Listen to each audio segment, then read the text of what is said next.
here that the cover of the book and the name Agile and Scrum is all in this rugby stadium that don't succeed. And I'll explain why is it that they don't succeed. I'll start with one, going through the four. The first one is the tactical PMO, then the process PMO, the choking PMO, and the tools PMO. Actually, there are six, but for time reasons, I'll be talking about four. Now, it's important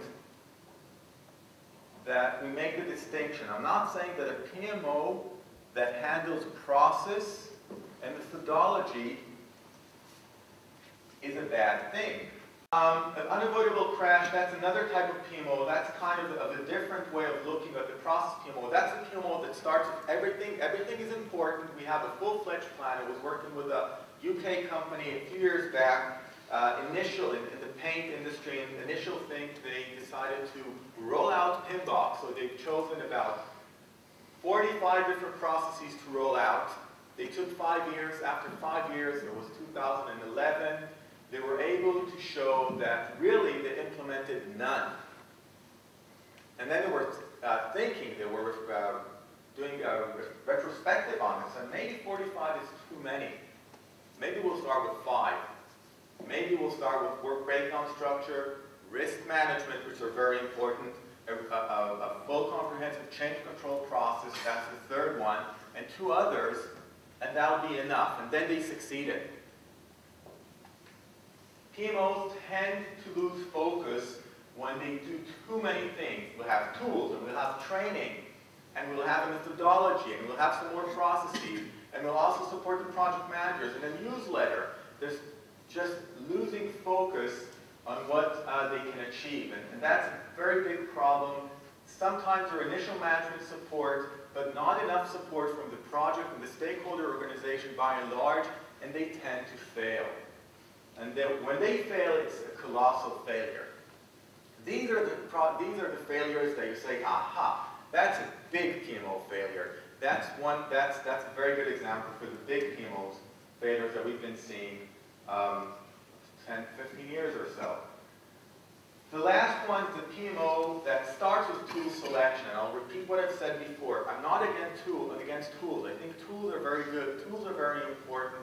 Definitely all the providers that I've seen there have good solutions. And I'll talk in the next slide what I mean by good solutions. However, starting with tool selection is problematic because we're internalizing the wrong way of work. And many PMOs aim to solve the current state problems by saying that the tool in itself will solve the problem. And I've seen that also with SAP implementation, that in production, in finance, in many parts of the organization, the stakeholders will say, let's start with a tool, and the process within the tool will solve our problems. What that is actually creating is internalizing the problems. So you first need to have your process correct before you buy the tool. And this has been said 1,001 times, and yet we still make those same mistakes of initially going to the tools because tools looks like we're doing something. We're taking money, we're buying, there's a rollout, we do 3 meetings about tool selection, we do proof of concept. It's so impressive. And we have all those colorful dashboards and so on. It's very impressive tool selection.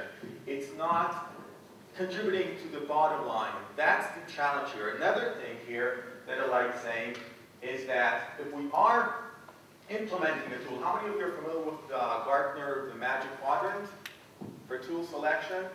Magic, raise of hand just so I know. So Gartner has this Magic Quadrant about which tool is market leading, which tool is not, and so on. I'd like to offer, and you can Google that, you'll find it. It's a downloadable, free to download research. I'd like to offer you another view as you're walking outside and you're looking at different vendors and you're saying, hey, this looks like a cool solution. This looks like a cool solution. This is a great tool we've developed to connect between stakeholder requirements and the tool you'd like to select, because there are 2 axes here. One says, what is the original value-added benefit of the tool? Each tool company there started from somewhere. Either they had